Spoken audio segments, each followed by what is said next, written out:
फिर तो वो वन उजाड़ने की बात हो कि रावण को उपदेश देने की बात हो कि वो उलट पुलट लंगा सब जारी, कूद पड़ा पूरे सिंधु मझारी, या कि चूड़ामणि लेकर राम तक पहुंचना हो, या कि फिर युद्ध का बिगुल बजना हो, या कि वो फिर इस तरह से वीरघातिनी शक्ति लगी हो लक्ष्मण को कि राम का वो रोदन हो कि हनुमान का अंबर में छलांग लगाकर गरुड़ को लाना हो, नागपाश खुले कि धौलागिरी पर्वत तक पहुंचे और वहां से संजीवनी ले आए। राम लखन फिर हर्षित हैं, भयानक युद्ध है। इन आतताइयों के विनाश की गाथा किसने नहीं सुनी? लेकिन आज अब राम और रावण का युद्ध है। 31 बाण एक साथ चले, सर अलग होने लगे, हाथ अलग होने लगे, सर धड़ यानी मुंड और देह भिन्न भिन्न होने लगे। रावण की देह नाचने लगी, मस्तक विहीन हो गया, सुमन बरसने लगे, खंड खंड होकर वह समूची नैसाचरी सत्ता बिखरने लगी, अहंकार का नाश हो गया। वह नरपिशाच निर्भक्षी जिसने दमन अनीति अत्याचार शोषण किया हो, जिसे ऋषियों के रक्त लिए हो कर के रूप पे कि साधु महात्मा टैक्स नहीं देंगे क्या? अब वो कहते हैं हम क्या दें, हमारे पास कुछ है नहीं, तो खून दो अपना। तो जिसने संतों से कर के रूप में रक्त लिया हो, उस दुष्ट का वध हुआ। हनुमान जी लंका में पहुंचे हैं। भगवान ने तो पहले ही विभीषण को राज्य दे दिया था, सम्मान पूर्वक आई माँ। सबने देखा भयंकर अग्नि प्रकट हुई और उस अग्नि में माँ प्रवेश कर गई अग्नि के अंदर, और अग्नि में से निकलकर माँ बाहर आई, ये बताने के लिए कि देखो मेरे शील संयम सदाचार, मेरे पावित्र, मेरी दिव्यता, मेरी स्वाभाविकता, मेरी नैसर्गिकता, मेरा जो अपना एक अनिंद स्पर्श जो मेरा सत्व है वो सर्वथा पवित्र है। इतनी बड़ी सत्ता को भी अग्नि परीक्षा देनी हुई। अग्नि में से निकलकर उन्होंने ये सिद्ध किया कि कोई बावरा अन्यथा कोई विचार न दे। हनुमान जी को कहा आप जल्दी जाइए, भरत प्राण त्याग देगा। और 14 बरस पूरे हो चुके हैं। आज का जो सूरज है उसके बाद में जैसे ही सूरज छुप जाएगा तो वो 15वां बरस लग जाएगा।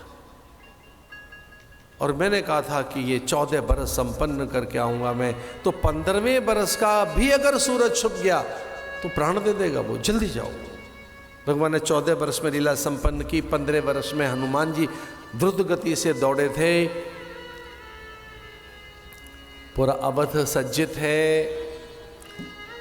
दीप मालिकाएं, दीपदान, मंगल कलश, तोरण द्वार, सबको विश्वास है। अब गुरुदेव ने कह दिया मुझे पहले मिलेंगे। कौशल्या ने कहा ना मुझे पहले मिलेगा। सुमित्रा ने कहा कि वचन तो मुझे दिया था पहले।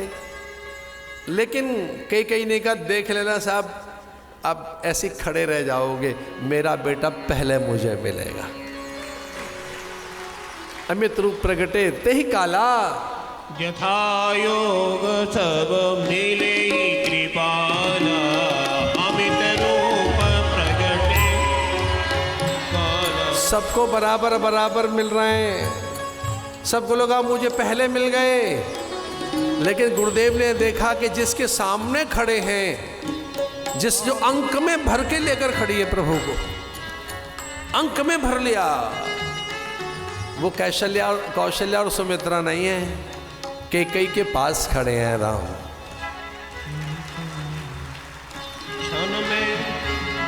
उन्हीं की वजह से तो वो राम बने हैं।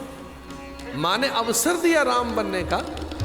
माँ ने ही तो अवसर दिया कि वो अपना रामत्व, ईश्वरत्व सिद्ध करे। ये राम सबसे इकट्ठे मिले, लेकिन दिखे किसके पास? राम किसके पास दिखा? अपनी महतारी के पास। और दुनिया जानती थी अयोध्या में राम महतारी का नाम, राम की माँ का नाम कैकेयी है। वो अपनी माँ से अतिशय प्रेम करते। सन में सब ही मिले भगवान उमा भगवान। ध्यान दीजिए, ध्यान दो, इस चौपाई पे ध्यान दो। एक क्षण में भगवान सबको कैसे मिलते हैं? शंकर भगवान सीक्रेट ओपन कर रहे हैं।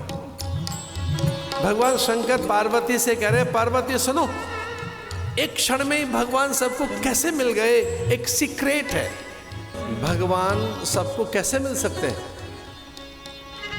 पार्वती ने पूछा, ऐसे हो कैसे गया? तो भगवान महादेव कहते हैं कि मिलना किससे है? सबके अंदर तो बैठे, वहीं प्रकट हो गए वो।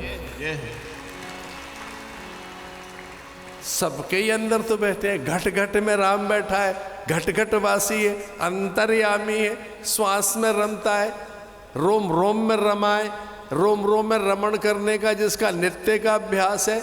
बस झलक बाहरी तो दिखानी थी, कोई बड़ा काम क्या कर लिया राम ने? वो पहले से ही वो साथ है सबके, एक झलक ही तो दिखानी है। रोम में रमा है, प्राण में बसा है, चित्त में बसा है और तत्व में बसा है, आत्मा में बसा है। अब गांव के लोगों से पूछ लो, वो बिल्कुल सही बात बताएंगे हमारी। तो हमने एक दो बार लोगों से पूछा, भाई भीड़ क्या कर रखी है आपने, क्या हुआ? कि जिसके राम निकल गए हैं। राम निकल गए? हाँ जी, इसके राम चले गए, राम चले गए। हाँ, इसका अर्थ है जब प्राण नहीं रहते तो कौन निकल गया? अब गांव के लोगों से पता पूछ लो, उसे लेके जाते हैं शमशान में और यही कहते जाते हैं, राम नाम सत्य है, सत्य बोलो गति है। जो सत्य था वो निकल गया, इसमें सत्य था, अब नहीं है इसमें असत्य। अब क्या है कि जब कुछ तो बचा ही नहीं, मिट्टी है, शव है, अब करोगे क्या इसका? कि जी संस्कार करेंगे इसका। और जब तक राम बैठा है तब तक संस्कार करोगे क्या? राम माने जब तक सांस है, जब तक चेतना है, जब तक चैत्य है, अस्तित्व है। तो अस्तित्व है कौन? राम। इसलिए भारत के लोग कभी भी नहीं भूलते भोर में जय राम जी की कहना, राम राम जी, जय राम जी। चंद्र दिखे तो राम जी, प्रसव पीड़ा में बहू बेटियों के मुंह से निकलता है हे राम। आनंद में, अनुराग में, राम भारत की आत्मा है भाई। राम भारत का चरित्र ही नहीं है, मर्यादा ही नहीं है, राम भारत की आत्मा है। गुरुदेव ने अविलंब व्यवस्था की, राजकाज की। भरत अत्यंत प्रसन्न है कि अब राम का राज्याभिषेक होगा। हाँ, एक नई बात जरूर हो गई, और वो बात ये हो गई थी कि महादेव और ब्रह्मा जी ने मिलकर योजना बनाई थी कि सामान्य मनुष्य जिस सिंहासन पर बैठे उस पर राम जी नहीं बैठेंगे। राम भगवान है। अब तक जो राजा इस पे बैठते रहे उस पर हम राम जी को नहीं बैठने देंगे। तो फिर दिव्य लोक से एक सिंहासन बुलवाया गया था जिस पे राम जी को बैठाया गया था। दशरथ वाले पे नहीं बैठे हुए। महादेव और ब्रह्मा जी ने इतनी विनय की कि ये नहीं होगा, हमको अच्छा ही लगेगा। ह्यूमन बीइंग्स, आदमी बैठे रहे, अभी ठीक है आपके पिताजी बड़े मान रहे होंगे, पर आप तो परमात्मा हैं भाई, हमको तो कष्ट होगा, हम इस पे तो नहीं बैठने देंगे, इस चेयर पर आपको। इसमें राजा बैठते हैं तो राजा बैठते रहे होंगे, आप राजा हैं क्या? आप परमात्मा हैं, इसलिए सिंहासन तो हम अपने धाम से ही भेजेंगे आपको। तो सिंहासन वहाँ से आया, और जब वहाँ से सिंहासन आया तो गुरुदेव लेकर चले थाली पूजा की, और प्रथम तिलक वशिष्ठ मुनि की ना। फिर सब विप्रों ने मिलकर आशीष दिए। ओम अग्रहिना सुपधाराय अस्मान, ऐसा कहकर तिलक उनके मस्तक पर। नमोस्तु अनंताय सहस्त्रमूर्तये सहस्त्रपादाक्ष शिरोर्वाहवे सहस्त्र नाम्ने पुरुषाय शाश्वते सहस्त्रकोटि युग धारणे नमः।